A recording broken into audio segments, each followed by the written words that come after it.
Hello and welcome to grammar class. Today's topic is all uses of was and were in English.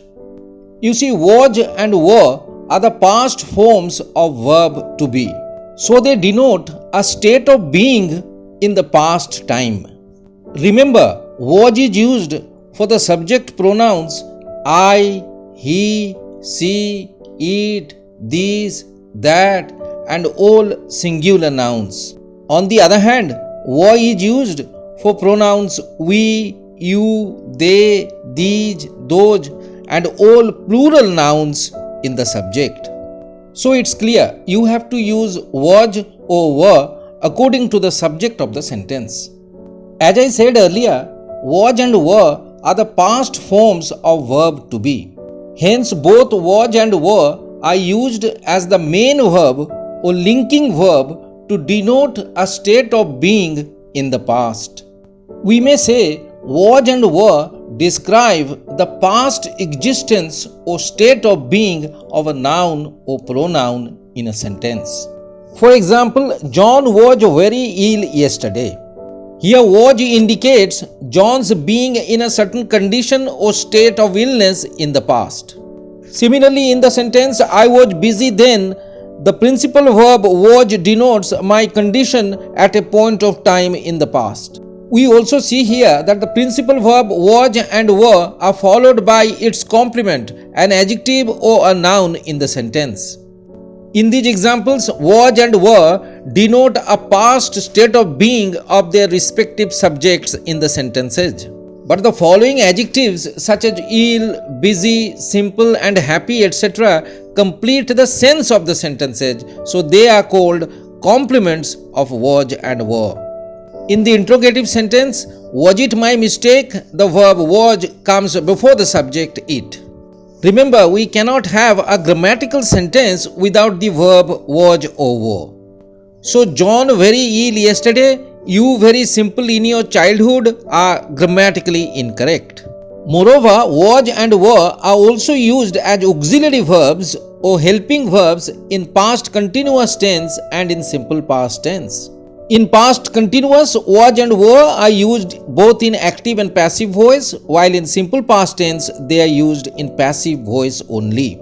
In past continuous tense, active voice, the auxiliary verb was or were is used before the ing form or the present participle form of the principal verb. For example, in the sentence, it was raining heavily at that time, was raining is in active voice past continuous tense. And then in the sentence, we were going to school at 7 am yesterday, the auxiliary verb were is used before the ing form of the principal verb going in past continuous active voice. In the next example also, the verb was crying is in past continuous tense active voice. However, in past continuous tense passive voice, the auxiliary verb was or were is used before being followed by the past participle of the main verb. For example, in the sentence, the house was being whitewashed yesterday, the auxiliary was has come before being and the third form or past participle of the main verb whitewashed. Similarly, in question papers were being distributed at that time, were being distributed is in past continuous tense passive voice. In the last example, he was being honored after the match. The verb was being honored is in past continuous tense passive voice as well. In simple past tense, the auxiliary verbs was and were are used before the past participle of the main verb in passive voice only. For example, in the sentence, a tiger was killed by the hunter, the auxiliary verb was has come before the past participle of the main verb killed. We were not invited to the party. In this sentence, the auxiliary were is used before the past participle invited in simple past passive voice. But make no mistake, the auxiliaries was and were are not used in simple past active voice. For example, in the sentence, he went to London for further education, the auxiliary was has been wrongly used before went. In simple past active voice, only the second form of the main verb is used. The past forms of verb be, was and were are also used after the introductory or dummy subjects it and there to denote a past state of being. For example, in the sentence, there was a crocodile under the water, was denotes a crocodile's existence or being under the water in the past. And then in the sentence, it was too late by then was shows a state of being too late with reference to a past time. It was Christmas and there was a huge crowd at the marketplace. In this sentence, was has come after the introductory it to show the occasion of Christmas in the past. And in the second clause, was has come after the introductory subject there to show the presence of a huge crowd at the marketplace. Verbs was and were are also used in question tags if the main statement contains them. For example, the film was boring, wasn't it? Here the main statement has was as the linking verb, so the question tag also consists of was. In the sentence, you were not watching TV at that time, were you? Were has been used as the auxiliary verb, so the question tag also consists of were.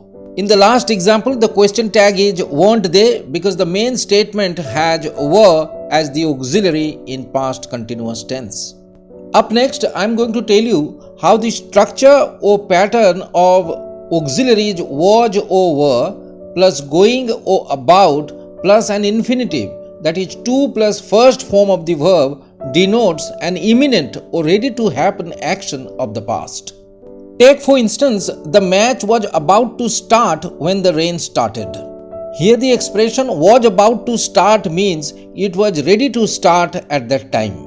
He was going to fall, but I held his hand just in time. Here was going to fall means his fall was imminent at that point of time in the past. It was going or about to rain, so I took an umbrella. The expression was going to or about to rain means the rainfall was imminent or about to happen.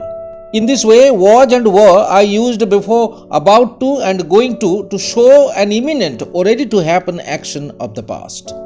Last but not the least, here is a very important usage of were.